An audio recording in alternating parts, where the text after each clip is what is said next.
LGRD মন্ত্রণালয়কে দীর্ঘদিনের বন্ধুত্বপূর্ণ সম্পর্কের স্বীকৃতিস্বরূপ ঢাকায় অবস্থিত কাতার দূতাবাস সড়কটি শেখ হামাদ বিন খলিফা আল থানি সড়ক নামে নামকরণের প্রস্তাব করছি। আমি এরই ভিতরে গতকালকেই ঢাকা সিটি কর্পোরেশনে একটি উপযুক্ত সড়ক নির্ধারণ করে সেটিকে মরহুমের নামে নামকরণের জন্য এলজিআরডি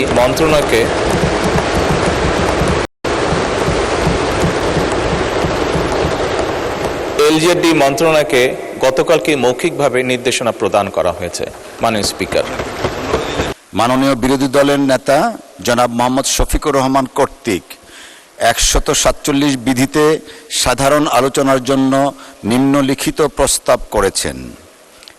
ঢাকায় অবস্থিত কাতার দূতাবাসের সড়কটি কাতারের সাবেক আমির, আধুনিক কাতারের রূপকার ও বাংলাদেশের অকৃত্রিম বন্ধু মরহুম শেখ হামাদ বিন খলিফা আল থানির নামে নামকরণের বিষয়ে আলোচনা এবং প্রয়োজনীয় ব্যবস্থা গ্রহণ।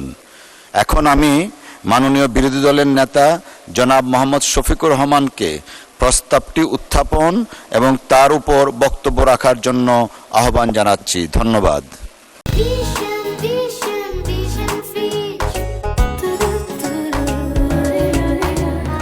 মাননীয় স্পিকার, আপনাকে ধন্যবাদ।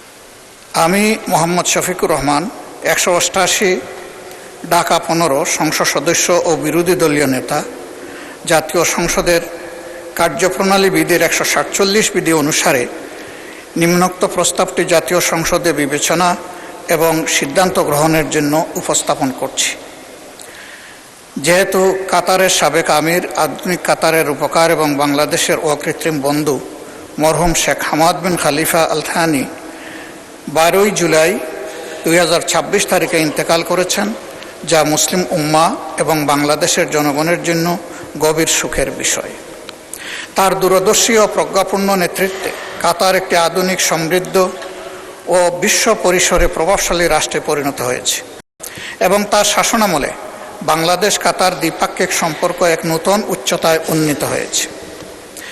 বাংলাদেশের জ্বালানি নিরাপত্তা, দীর্ঘমেয়াদী এলএনজি সহযোগিতা, কর্মসংস্থানের সুযোগ সম্প্রসারণ এবং কাতারে কর্মরত লাখো বাংলাদেশি প্রবাসীর কল্যাণ ও তাদের প্রেরিত বৈদেশিক মুদ্রার মাধ্যমে দেশের অর্থনীতিতে গুরুত্বপূর্ণ অবদান সৃষ্টিতে তার ভূমিকা বিশেষভাবে স্মরণীয়। মহান এই ব্যক্তির স্মৃতির প্রতি যথাযথ রাষ্ট্রীয় সম্মান প্রদর্শন করে ইতিমধ্যেই এই মহান সংসদে সর্বসম্মত প্রস্তাব গৃহীত হয়েছে এবং একই সাথে একদিনের শোকও পালিত হচ্ছে। এর সাথে আমি অধিকতর সম্মান প্রদর্শন এবং আমাদের ভবিষ্যৎ সম্পর্ককে নতুন উচ্চতায় নিয়ে যাওয়ার স্বার্থে দীর্ঘদিনের বন্ধুত্বপূর্ণ সম্পর্কের স্বীকৃতিস্বরূপ ঢাকায় অবস্থিত কাতার দূতাবাস সড়কটি শেখ হামাদ বিন খলিফা আল থানি সড়ক নামে নামকরণের প্রস্তাব করছি। অতএব আমি প্রস্তাব করছি যে বাংলাদেশ জাতীয় সংসদের কার্যপ্রণালী বিধির 147 বিধি অনুসারে বিষয়টি জাতীয় সংসদে বিবেচনা করে আলোচনাক্রমে সর্বসম্মতিক্রমে গৃহীত হোক এবং প্রয়োজনীয় ব্যবস্থা গ্রহণের জন্য মাননীয় সংসদ নেতা ও প্রধানমন্ত্রীকে আমি বিনয়ী অনুরোধ জ্ঞাপন করছি। ধন্যবাদ মাননীয় স্পিকার। ধন্যবাদ মাননীয় বিরোধী দলের নেতা।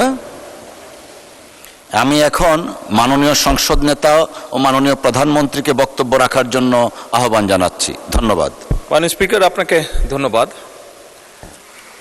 মাননীয় বিরোধী দলের নেতা যে প্রস্তাবটি উপস্থাপন করেছেন মাত্র মরহুম শেখ হামাদ বিন খলিফা আল থানির জন্য, আপনারা মাননীয় স্পিকার, আপনার মাধ্যমে সকল সংসদ সদস্যকে আমি অবহিত করছি, যদিও সকলেই জানেন যে তার প্রতি সম্মান দেখিয়ে, কাতারের জনগণের প্রতি সম্মান দেখিয়ে, কারণ কাতার এমন একটি দেশ যারা আমাদের উন্নয়ন কর্মকাণ্ডে, দেশের অগ্রযাত্রায় আমাদেরকে বিভিন্নভাবে সহযোগিতা করেছে বা করছে এখনও। শুধু তাই নয়, লক্ষ লক্ষ বাংলাদেশিকে কর্মসংস্থানের ব্যবস্থা করে দিয়ে কাতার বাংলাদেশের উন্নয়ন, অর্থনৈতিক উন্নয়ন যাত্রাতেও অংশীদার তারা। শুধু তাই নয়, এর ভিতরে যখন মধ্যপ্রাচ্যে হরমুজ প্রণালী নিয়ে একটি পরিস্থিতি তৈরি হয়েছিল এবং কাতার নিজেও বিভিন্নভাবে আক্রান্ত হওয়ার পরেও আমাদের লক্ষ লক্ষ প্রবাসীকে তারা নিজেদের নাগরিকদের মতন তারা তাদের টেক কেয়ার করেছে, তাদের নিরাপত্তা তারা নিশ্চিত করেছে। মাননীয় স্পিকার, এই সকল বিষয় বিবেচনা করি মরহুম শেখ হামাদ বিন খলিফা আল থানির জন্য আজকে রাষ্ট্রীয় শোক ঘোষণা করা হয়েছে। একই সাথে আমাদের জাতীয় পতাকাকে হাফ মাস্ট করা হয়েছে আজকে। এরই ভিতরে যেটি প্রস্তাবনা সম্মানিত বিরোধী দলীয় নেতা উপস্থাপন করেছেন, আমি এরই ভিতরে গতকালকেই ঢাকা সিটি কর্পোরেশনে একটি উপযুক্ত সড়ক নির্ধারণ করে সেটিকে মরহুমের নামে নামকরণের জন্য এলজিআরডি